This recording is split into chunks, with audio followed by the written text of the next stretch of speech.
So you want to work in luxury real estate and you're not sure if you have what it takes or if you are cut out to work in luxury real estate. So I'm just going to give you some tips and just my thoughts on, just working in luxury real estate, what it's like, and my whole experience. So first things first, when you're working in luxury real estate, you are going to run across so many foreigners. And when I say foreigners, I mean people who are not from the United States of America. And when you meet people from different countries, don't look at them like as if they're different, because in reality, we are different as Americans or people that live in the United States of America. Like we spell words differently here, like color and favorite. And in Europe and in the rest of the world, they spell it a different way. We go by miles. The rest of the world goes by kilometers. We measure, the temperature on, with Fahrenheit, and everybody else measures it with Celsius, and so many other things. We even call these sweaters, and everybody else calls them jumpers. So we are actually different. In the world, they may say things differently, and you might be like, that ain't right, but in actuality, it really is right. We as people that live in the U.S., we're just a little bit different. So understand that other people in different countries aren't different. We're different. Okay? Also, you have to be confident. Confidence is key. When you are confident, people will be more inclined to rent from you. They will be more inclined to trust you. And, and I feel like personality, being charming, being able to just speak to people, being a people person plays a big role of, a person if you want to work in luxury real estate. Also, a lot of people that are coming from different countries, English is probably their second, their third, their fourth, their fifth language. It's not necessarily always their first language.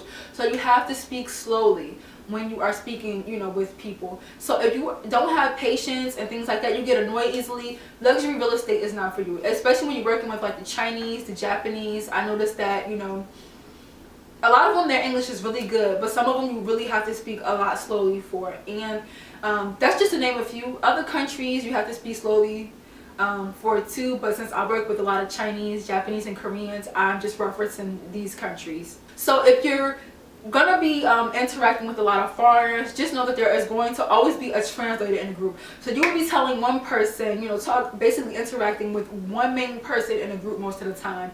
You'll basically tell these people, this apartment is 1,139 square feet. It is $3,000 a month. It overlooks the, Hudson River, and everything you said, they'll stop talking. They'll translate it back to the, the person who doesn't necessarily speak that much English or doesn't speak English at all. They'll translate the questions they need to ask to that person, and they'll ask you. And so it's a lot of speaking to them, waiting until they translate. But if that person talks to them and then they talk to you. So like I said, if you don't have patience, if you don't have time for this, and you're just like, yeah. Or if you're one of those Trump supporters and you're like, this is America, speak English. If you're one of those people, don't get into luxury real estate, because guess what? Your coins are going to be extra short. People are going to sense that you have this nasty attitude. Your vibe is going to be off, and they're not going to work with you. They're not going to rent from you. They're not going to rent with you. So keep that in mind.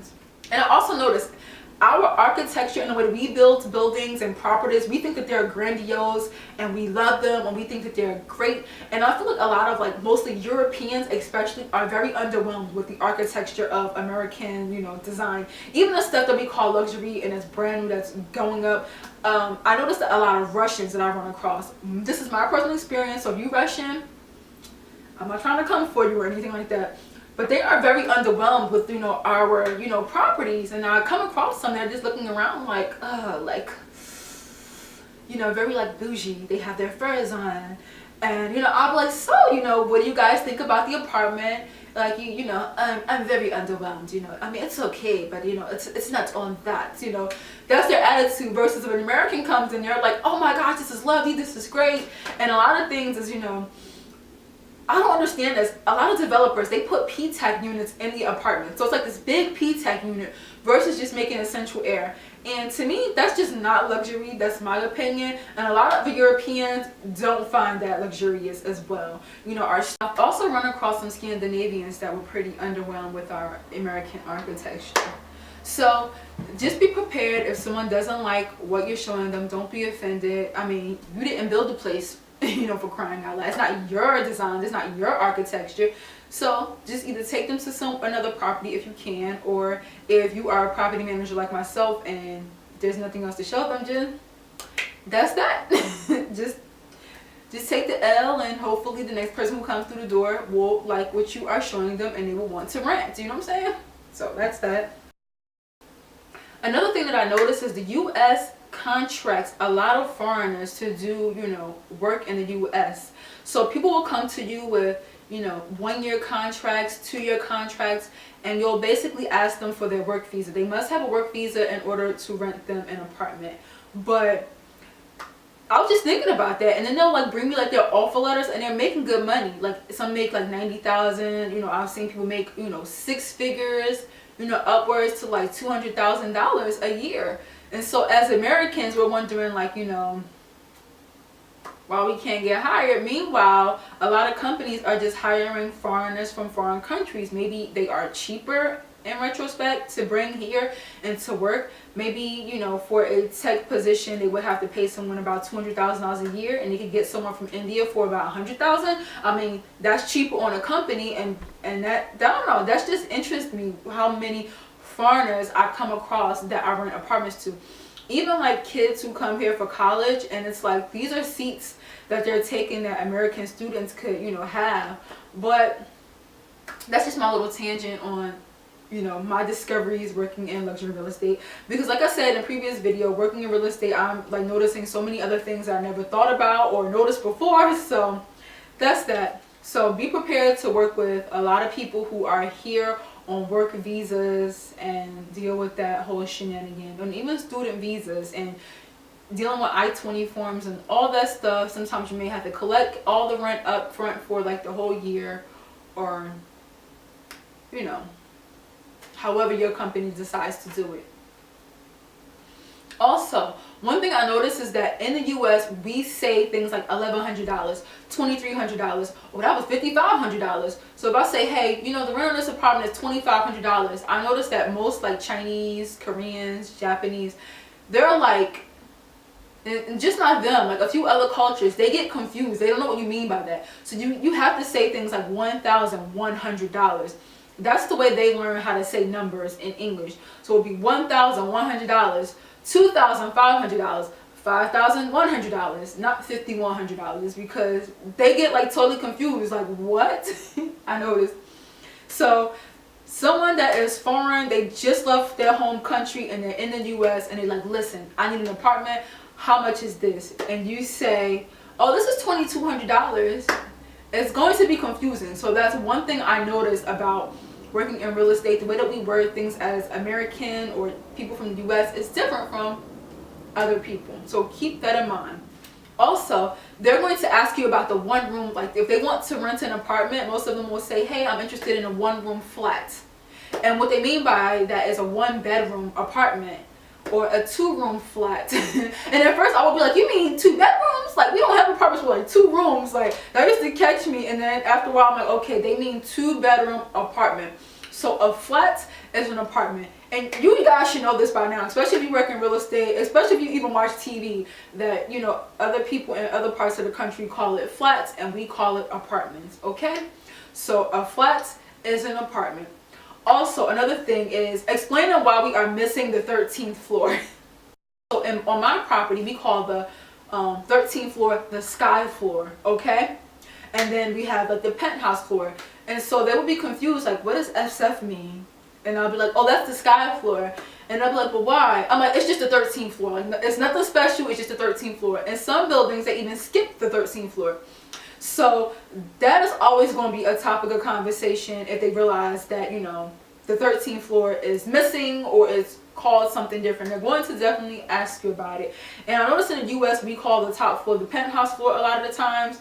In my building, the penthouse floor has a very high ceilings, which makes the apartment seem, you know, more, you know, much bigger and more grandiose than it really is, which is a nice feature to have. And that's the only difference about the penthouse floor on my property. Some properties I've been on, a penthouse floor was really extravagant, really beautiful, like, wow, this is definitely the penthouse floor. In some places the penthouse floor might be like the 6th floor because that's the highest floor. But if it's a high-rise, the penthouse floor will be like, you know, whatever the highest floor is on that property. And I noticed the Chinese culture, the fourth floor is, you know, the bad floor, like number 4, the 4th floor. That's like spooky floor. And also, I gave a Chinese resident a red pen to jot down her number, and she went to write, and she looked at the pen, disgusted, and I was like, I looked at her and I go, what's wrong? I was like, you don't like writing with red pens? Is it a problem? She was like, no. And then she slid the pen back to me. Like, she was going to write with it just to be nice, but she looked at the pen like it was disgusting. And I was like, and she said, in China, only dead people write in red ink. So I don't know what that's about, but in China, you know, the dead write with red ink. So never give a Chinese person a red pen to write with. And another thing, foreigners, they always have money to spend. I'm guessing a lot of other countries, the cost of living is expensive as well. So it is, you know, normal for rent to be expensive. So they're not going to be clutching their pearls or, you know, being like, what? They're just going to pay what you say if they like it and keep it moving. I do love the Chinese. I have a special place in my heart for them because they're very quiet. And they're so kind, they're so nice, they speak so nicely, and they mind their business, and I really love them. Even like a Korean girl that lived on my property, she was the same way. So yes, love them. Also, Scandinavians, especially the Danish. I have a few Danish people that live on my property, and I have, you know, worked and toured some Norwegians, and they speak so nicely. Like, even the men, their voices are so calming, and honestly, I feel like Danish men, this is my opinion, they're the best looking Europeans on the continent of Europe. They're the best looking. The Danish men that I run across are fine as hell, and I don't even like white men like that, but they are. So if you're a woman you meet some Danish men, I'm telling you, you're gonna be a little hot.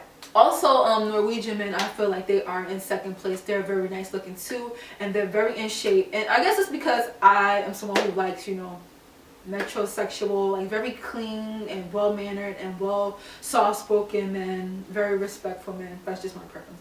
Yeah, that's a little tangent I went off on, but that's just something I noticed. I mean, I'm a woman, I'm single, so you know, I'm always, you know, checking folks out. So I'm pretty much basically done giving my opinions or my experiences with working with, you know, working in luxury real estate. And of course you need to be polished. Your hair needs to be, you know, look nice, you know, even though I'm a little wild child, but a lot of people really think this is my hair. They just think I'm just like one of those natural women with like the big hair. So it's kind of acceptable, but be polished, you know what I'm saying? And be well spoken and be confident. Confidence is key with anything that you do. So if you are not that confident, look in the mirror and tell yourself, I am confident. Write it down, I am confident. And the more you say it to yourself, the more you write it, I feel like, you know, you will become it, basically. So with that being said, I would like to thank you guys for coming and kicking with me. Thank you for listening to me talk about, you know, my experiences in property management and in real estate as a whole. And I will see you guys in my next YouTube video. Toodles. Christmas in Harlem.